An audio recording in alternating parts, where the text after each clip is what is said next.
So I'm going to go over all my systematic abuses and why, for my family, why I might not be alive when you hear this.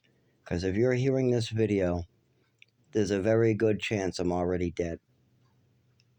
And even though I love everybody very much, even though I spent my whole life giving back, following Jesus, and trying to help the disabled, I mean, literally at 15 years old, working with disabled children.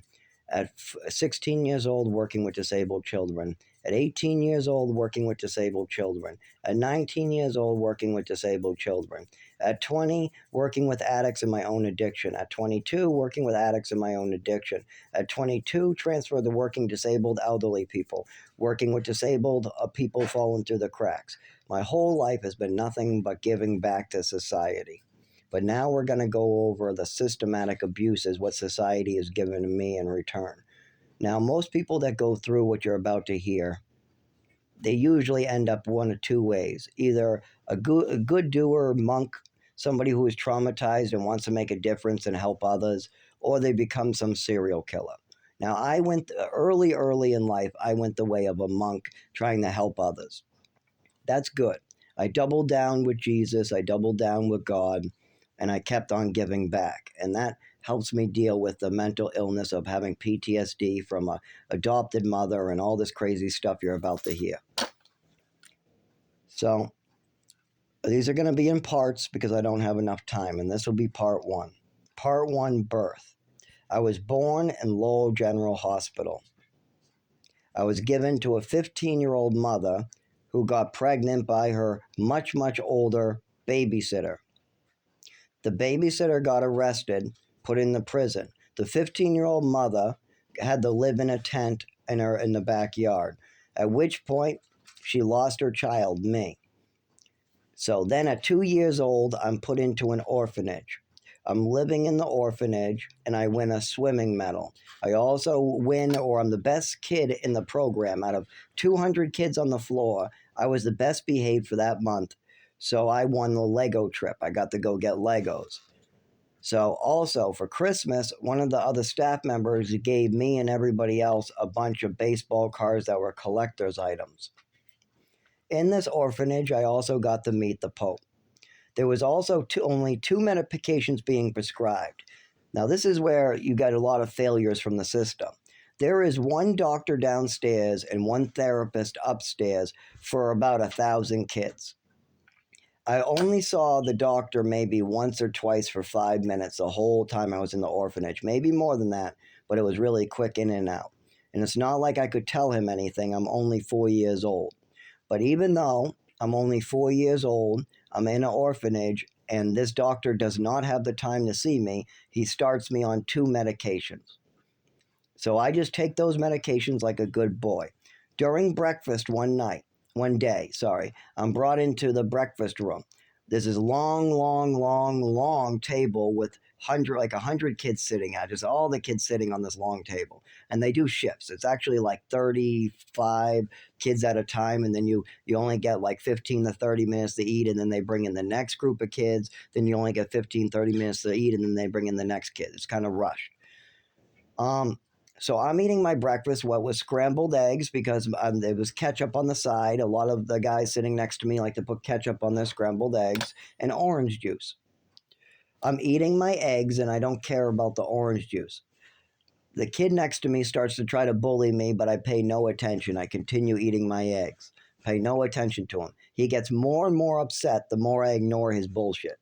He takes a bottle of ketchup and puts it in my orange juice, then says, "Ha, what do you think of that?" And at this point, I still say, "I don't care, it's fine, I just won't drink it."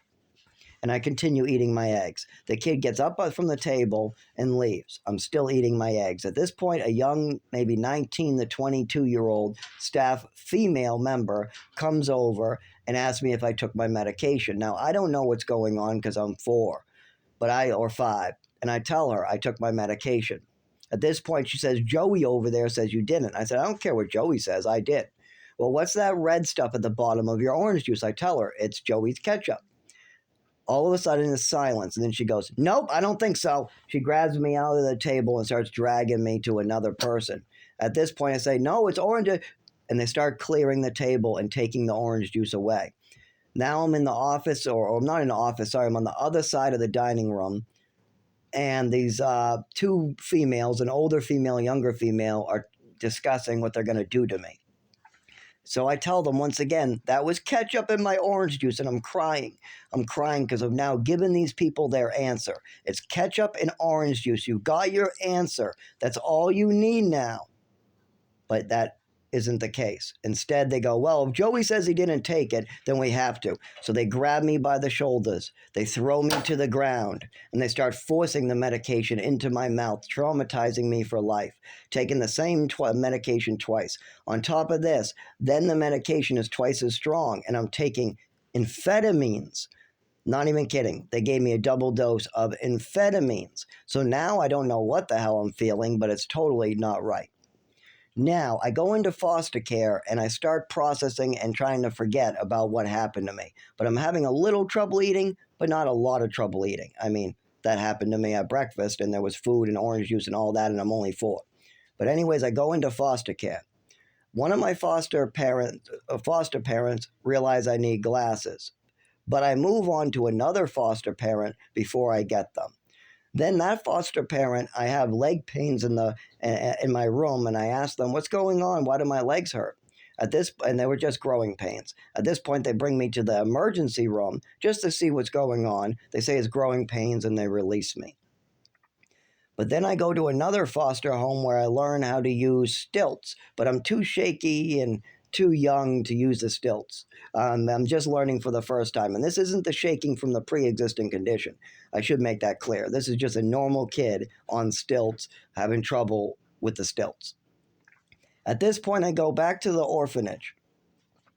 And I go into my adopted mother's care, and she's my foster mother. Now, I move into a house in Westford, and I start enjoying this house.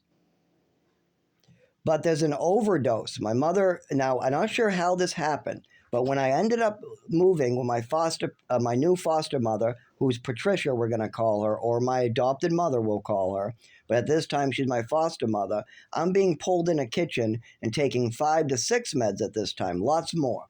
And she's also bragging to her friends about how I'm on so much meds. Now that's a big red flag right there. My mother just met me and she's already bragging to her friends about how many drugs that she's giving her child. On top of that, I'm taking them dry. Her friend tells her, you really shouldn't have your child take his pills dry. Those are a lot of pills. That's like a pill sandwich. There's like 5 there. We used to joke about how there was a big pill sandwich and like there were 7 pills. That's a lot to take at once, but I could with no water until my throat got burned. Then I used water since that point on. But my mother's friend was right. Now, one night we're supposed to watch Batman Mr. Freeze. So we go get the movie. My mother brings me to the hallway and gives me a handful of medications. I experience an overdose. I lose my sight. I lose the ability to walk. I can't stand up. I can't talk. All my nerves are screwed up. I can't feel the carpet with my hands or the floor or whatever it is. I crawl over to my father for help. My mother's already on the phone, but they tell her to bring me to the ER, and then she says, they don't know what they're talking about, and hangs up right away on them. Well, that's suspicious. On top of that, I'm being left on a pile of newspapers to die. When I woke up, I had permanent damage to my brain and nervous system. My mother knew she did something wrong, but she figured I would sleep it off. Well, then we go to a doctor as well as the schools.